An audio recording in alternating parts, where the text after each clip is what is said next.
Kilala ang Japan bilang isang safe at maunlad na bansa sa buong mundo. A developed country with one of the world's largest economies by nominal GDP. Ang Japan ay isang global leader sa automotive, robotics, and electronic industries and has made significant contributions to science and technology. Bukod dito, kilala rin ang mga Japanese bilang magagalang and very organized na mga tao. They have very strong respect to seniority. They also have a very strong sense of etiquette. Overall, maganda ang pagkakakilala at pagtanggap ng mundo sa bansang Japan. Isang safe na bansa, hindi lamang sa mga nakatira doon, kundi pati na rin sa mga turista at mga expat na nais pumunta sa bansa. Base din sa mga research at pag-aaral, mababa din ang crime rate sa bansa na isa rin sa mga rason kung bakit marami ang naiengganyo na bumisita sa Japan. Ngunit sa kabila nito, naruroon pa rin ang mga katanungan kung safe nga ba talaga ang mga babae sa bansang ito. Marami-rami na rin tayong na-cover na mga kaso at maging sa mga balita at mga artikulo,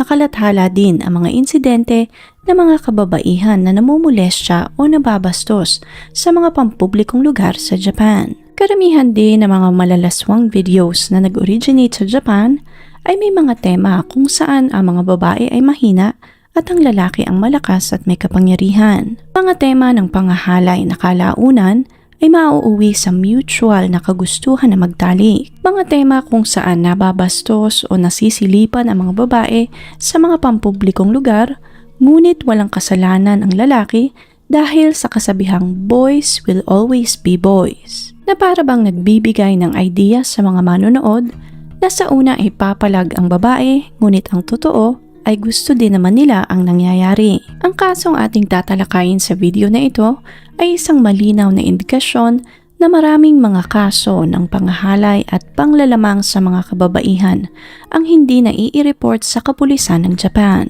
na ang mga salitang pangahalay ay parehas din ng ibig sabihin ng pakikipagtalik, na ang pangahalay ay isang katahang-isip lamang at isang minor offense lamang sa Japan. Kalimitan ang mga babaeng nasasangkot sa mga gender-based crime ay pinagbabaliwala lamang ng mga kapulisan. Base sa isang BBC documentary, maraming nangyayaring mga ganitong insidente, ngunit takot silang magsalita o magsumbong dahil sa takot na sila'y mapahiya at mahusgahan ng publiko. Base din sa isang Cambridge University article, ang Japan ang siyang may pinakamababang kaso ng pangahalay sa buong mundo. Ayon sa Japanese police, 97% ng mga ganitong kaso ay agad nare-resolba. Ngunit ang totoo, only 5 to 10% lamang ng mga kasong ito ang nai-report sa pulisya, at ang kalahati pa nito ay hindi pa nai-record ng mga pulis, at kung ma-file man, tanging 1/3 lamang na mga recorded cases ang nakakasuhan. Na para bang ang mga ganitong insidente ay normal na at hindi dapat tratuhin na paglabag sa karapatang pantao, lalong-lalo na sa karapatan ng mga kababaihan. Ang mga ganitong klaseng kaso ay maaaring mangyari kahit saan, kahit na sa pinakamatao at masisikip na lugar, katulad ng subway o train stations o chikan. Ang salitang chikan ay kalimitang ginagamit upang i-describe ang isang lalaki na nanghaharas o naninilip sa mga babae sa pampublikong lugar, katulad nga ng public transit system. Ang eksplanasyong ito ang siyang magbibigay ng setup sa kasong ating tatalakayin sa video na ito, ang Super Free Incident sa Japan. Bawat paaralan ay may mga college clubs. Layunin ng mga clubs na ito na himukin ang mga estudyante na mag-participate sa mga extracurricular activities. Ito rin ang naghihikayat sa mga estudyante na ipagpatuloy ang kanilang mga hobbies. Ngunit taliwas ito sa nangyari sa Waseda University noong 1982. Ang Waseda University ay isang elite na universidad sa Japan. Ang mga alumni ng paaralang ito ay mga ministers at mga CEOs na malalaking kumpanya sa bansa, mga matataas na tao sa lipunan. Ngunit dahil sa insidenteng ito, nabahiran ang magandang reputasyon ng nasabing eskwelahan. Hindi naging malinaw kung alam ba ng eskwelahan ang ginagawang kabalbalan ng mga estudyante nila, ngunit maaari ding merong may alam ngunit walang naglakas ng loob na makialam. Katulad ng nabanggit kanina, naitatag ang Super Free Club noong 1982. Kilala rin ang club na ito sa tawag na Sufuri. Isa itong inter-university rave event club and majority ng mga miyembro nito ay mga estudyante mula sa Waseda University. Ang lalaking si Wada Shinichiro ang siyang tumayong leader ng nasabing organisasyon. Si Wada ay ipinanganak noong July 30th, 1974 sa Kawasaki, Kanagawa Prefecture. Nakapasok si Wada sa Waseda University noong 1994 at siyang naging organizer at leader ng Super Free noong 1995. Nagkaroon ang grupong ito ng 14 na miyembro na tumagal hanggang 2003. Naging napaka-successful ng club na ito sa ilalim ng pamamalakad ni Wada. In fact, naging isa pa itong korporasyon at nagkaroon ng 5 pang branches sa buong bansa. Nagkaroon ito ng 30 employees at isang main office sa Roppongi.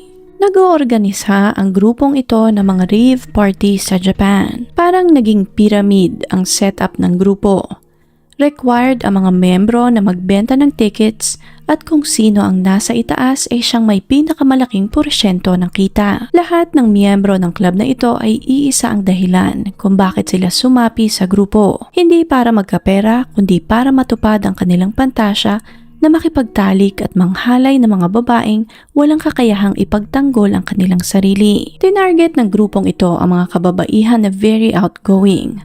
Mga dalagang sabik makapasok sa mga clubs at makipag-party. Naging plus points din sa mga miyembro ng grupo na nagmula sila sa isang prestihiyosong universidad sa Japan. Dahil isa sa mga pangako nila sa mga dalaga ay magkakaroon sila ng pagkakataon na makakilala ng mga elitista at mga binatang galing sa mayamang pamilya sa Japan. Libre ang alak, libre ang lahat, basta makapasok na sila sa loob ng club. Sa crowd na ito, tatargetin ng mga miyembro ang pinakamahinang babae. Lalasingin at lalagyan ng pampatulog o bawal na gamot ang kanilang mga inumin. At kapag hindi na nila kayang pumalag, saka nila bibitbitin ang babae sa bakanting kwarto o sa banyo o sa hagdanan upang pagsamantalahan. Kung iyong iisipin, parang hindi ito totoo. Walang sino mang guro o faculty member ang papayag na magkaroon ng ganitong klaseng club sa loob mismo ng paaralan. Wala ring mga kabataan na nasa tamang pag-iisip ang sasali sa ganitong organisasyon dahil maaari silang ma-expel sa kanilang school. Ngunit naging napakaingat ng pinuno ng club na ito kaya't hindi napansin ng paaralan ang kanilang mga ginagawa. Nagpatuloy ang gawaing ito ng grupo ng ilang taon. Hindi rin naging malinaw kung ilan talaga ang naging biktima ng Super Free Club. Nadakip si Wada ng mga pulis noong taong 2003 nang magsumbong ang isa sa mga biktima ng pangahalay. Nasa club di umano siya at nilasing siya ng grupo.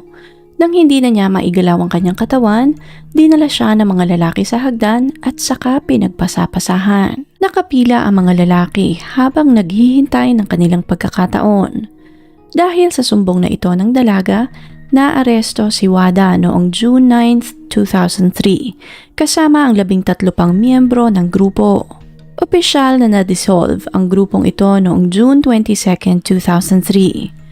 Mabilis na kumalat ang insidenteng ito sa Japan at dahil na rin sa panghihimok ng publiko, lumutang pa ang 2 pang babae na naging biktima ng Super Free. Ang mga biktima ay may edad 18, 19 at 20 anyos na mga babae na pawang dumalo sa mga rave parties na inorganisa ng grupo. Si Wada ay nakasuhan ng 3 bilang ng pangahalay at nasintensyahan sa Tokyo District Court ng 14 na taong pagkakakulong. Ang 13 miyembro naman ng grupo ay nasintensyahan ng 10 taong pagkakakulong. Isang mabigat na parusa sa ilalim ng Japan's post-war sentencing guidelines. Agad namang nag-file ng appeal ang kampo ni Wada, ngunit na-reject ito ng korte noong 2005. Matapos ang insidenteng ito, na-establish ang Statute for the Prosecution of Gang Rape under the Criminal Code of Japan. Ngunit bago ma-finalize ito, ang pinakamababang parusa sa mga kaso ng pangahalay ay 2 taon lamang hanggang 15 taong pagkakakulong. Dahil sa level ng kasong ito ng grupo, Isinulong ng mga mambabatas na mabigyan ng pinakamataas na parusa si WADA dahil sa paglapastangan nito sa mga babae, gayon din sa batas ng Japan. Sa kabila ng pag-iigting na ito ng gobyerno ng batas, may mga politiko sa bansa na hindi sang-ayon sa mga nangyayari. Ayon sa Chief Cabinet Secretary na si Yasu Fukuda, totoong mali ang ginawa ng mga estudyante ng Waseda University at kinukondena niya rin ang naging aksyon ng mga binata. Ngunit may mga babae din di umano na talagang very provocative at sila pang nanghihikayat na mabastos na mga kalalakihan. Katulad ng pagsusuot ng maiksing damit at pagpunta sa mga bars. Dahil sa mga aksyon na ito, parang hinihikayat pa di umano ng mga babae ang mga lalaki na bastusin sila at halayin. Idinagdag din ng Cabinet Secretary na ang mga lalaki di umano ay mga Black Panthers kaya't hindi sila dapat na pinoprovoke. May mga nagsabi din na karamihan ng mga naroroon sa party ay mga probinsyana. Mga babaeng nagbabaka-sakaling makatagpo ng matatalino at mayayamang binata kaya't may posibilidad di umano na ang mga babae ang nagsimula ng lahat. Masyado daw malayo ang agwat ng estado sa buhay ng mga binata kumpara sa karamihan ng mga babae sa party, kaya't imposible na ang mga binata ang nagsimula ng pambabastos. Hindi naman naging maganda ang pagtanggap ng publiko sa mga komentong ito ng Cabinet Secretary. Agad itong nilinaw ni Fukuda at sinabing binaliktad di umano siya ng newspaper na naglathala ng kanyang sinabi. Ngunit sa pahayag na ito ng Cabinet Secretary, naging malinaw sa lahat na para sa karamihan ng mga kalalakihan sa Japan, ang pangahala ay isa pa ring pantasya sa halip na tratuhan itong isang krimen. Base kay Tami Kaino na isang professor sa Ochanomizu University, tumaas ng halos 40% ang mga kaso ng pangahalay ng taong 2001. Ang mga kaso naman ng pangmumolestya at paninilip ay halos tumriple kumpara ng nakalipas na 10 taon. Sa pagsasapubliko ng kasong ito, mas nahikayat ang mga kababaihan na magsumbong at lumapit sa kapulisan upang humingi ng tulong. Ngunit katulad ng nabanggit kanina, marami pa ring mga biktima ng ganitong klaseng krimen ang nagdidesisyon na manahimik na lamang. Ito ay kalimitang dahil sa takot na baka sila pa ang masisi sa huli. Lalong-lalo na kung nangyari ang insidente ng summer sa Japan, kung saan kailangang magsuot ng mga babae ng mas maninipis na damit dahil sa init ng panahon. Kalimitan rin ay nabivideohan ng mga sospek ang pangahalay. At para hindi magsumbong ang biktima, ay tinatakot nila ang mga ito na ilalabas nila sa publiko ang video kung magsasalita sila.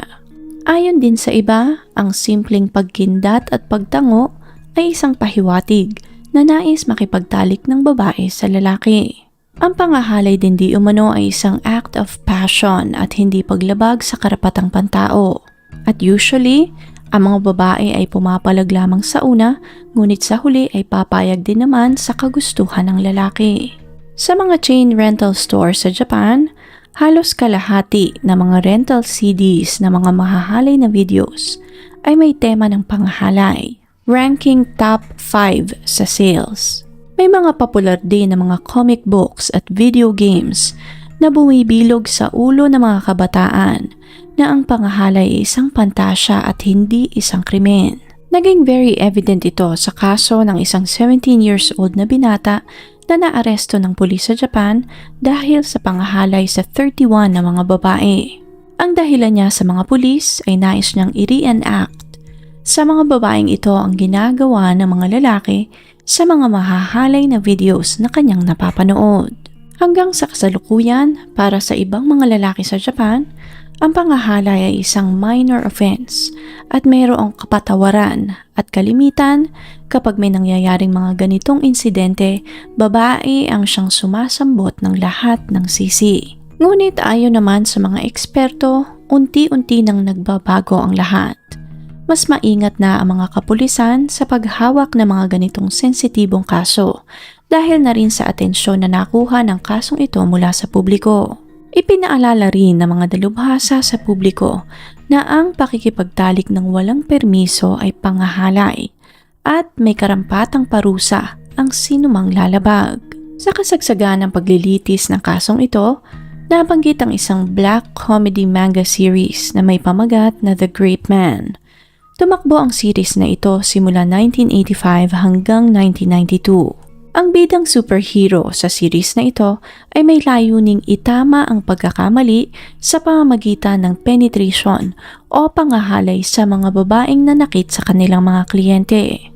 Na-discontinue ang series na ito matapos ang ika-13 volume, ngunit hanggang ngayon ay marami pa ring mga kalalakihan sa Japan ang nag-e-enjoy na panoodin ang nasabing series. Base sa isang manga collector, nagkaroon ng inferiority complex ang mga lalaki sa Japan matapos ang World War II.